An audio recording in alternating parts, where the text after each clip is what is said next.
Earlier this year, as we commemorated the 80th anniversary of D-Day, the Queen and I had the enormous privilege of meeting once again the remarkable veterans of that very special generation who gave of themselves so courageously on behalf of us all. Listening to these once young servicemen and women touched us deeply as they spoke of their comrades drawn from across the Commonwealth, who never returned and who now rest peacefully where they made the ultimate sacrifice. Their example of service and selflessness continues to inspire across the generations. During previous commemorations, we were able to console ourselves with the thought that these tragic events seldom happen in the modern era. But on this Christmas Day, we cannot help but think of those for whom the devastating effects of conflict in the Middle East, in Central Europe, in Africa, and elsewhere pose a daily threat to so many people's lives and livelihoods. We also think of the humanitarian organizations working tirelessly to bring vital relief. After all, the Gospels speak so vividly of conflict and teach the values with which we can overcome it. The example that Jesus gave us is timeless and universal. It is to enter the world of those who suffer, to make a difference to their lives, and so bring hope where there is despair. As the famous Christmas carol, once in Royal David's City, reminds us, our Savior Holy came down to earth from heaven, lived among the poor and mean and lowly, and transformed the lives of those he met through God's redeeming love. That is the heart of the Nativity story, and we can hear its beat in the belief of all the great faiths in the love and mercy of God in times of joy and of suffering, calling us to bring light where there is darkness.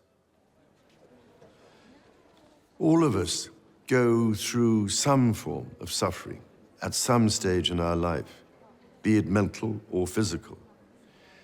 The degree to which we help one another and draw support from each other, be we people of faith or of none, is a measure of our civilization as nations.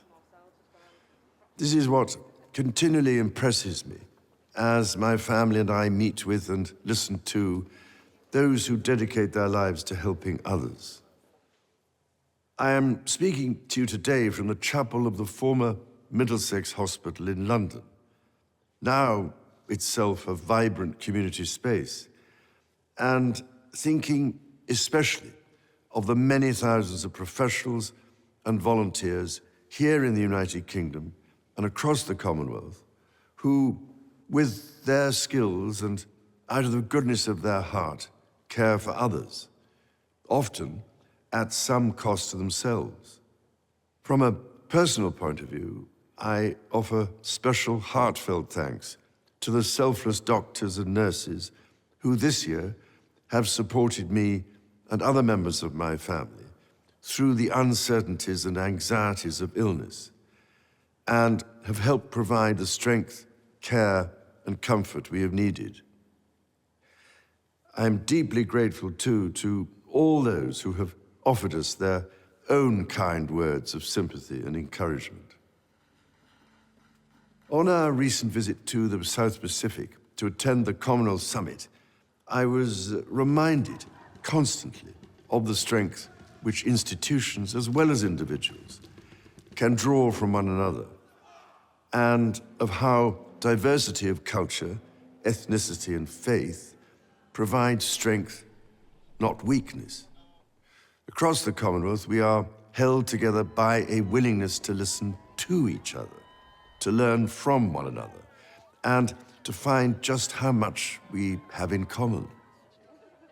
Because through listening, we learn to respect our differences to defeat prejudice and to open up new possibilities.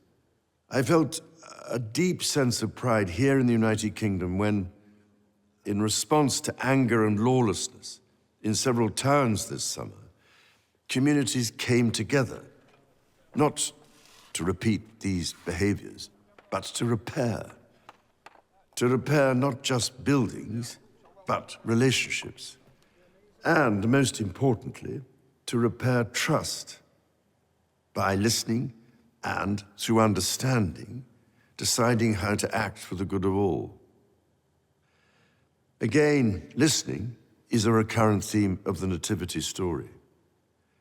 Mary, the mother of Jesus, listened to the angel who revealed to her a different future full of hope for all people. The message of the angels to the shepherds, that there should be peace on earth, in fact echoes through all faiths and philosophies. It rings true to this day for people of goodwill across the world. And so it is with this in mind that I wish you and all those you love a most joyful and peaceful Christmas.